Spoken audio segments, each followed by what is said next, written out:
ایک والد اپنی نئی کار پالش کر رہا تھا۔ اس کی 4 سال کی بیٹی نے ایک پتھر اٹھایا اور کار کے آگے والے حصے کو نوچنا شروع کر دیا۔ غصے میں آ کر والد نے اپنی بیٹی کا ہاتھ پکڑ لیا اور بیٹی کو بہت مارا۔ اس بات کا احساس ہی نہیں کیا کہ وہ مارتے ہوئے کوئی اوزار استعمال کر رہا ہے۔ بیٹی بہت زیادہ زخمی ہو گئی اور والد اپنی بیٹی کو ہسپتال میں لے گیا۔ بیٹی نے اپنی تمام انگلیاں ایک ساتھ فریکچر ہونے کی وجہ سے کھو دیں۔ جب بیٹی نے اپنے باپ کو دیکھا تو بیٹی کی آنکھوں میں آنسو آ گئے اور اپنے والد سے پوچھا، والد میری انگلیاں کب واپس آئیں گی؟ والد کے ہوش اڑ گئے اور کچھ نہ بول سکا۔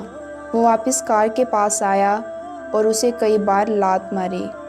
والد اپنی غلطی پر بہت رویا، پچھتایا اور گاڑی کے سامنے بیٹھ گیا اور دیکھا کہ اس کی بیٹی نے کار پر لکھا تھا، میں اپنے والد سے بہت پیار کرتی ہوں۔ غصے اور محبت کی کوئی حد نہیں ہوتی ہے، اور اس بات کو ہمیشہ یاد رکھیں کہ چیزوں کو استعمال کرنا ہے اور لوگوں سے پیار کرنا ہے، لیکن آج کی دنیا میں مسئلہ یہ ہے کہ لوگ استعمال ہو رہے ہیں اور چیزوں سے پیار کیا جا رہا ہے۔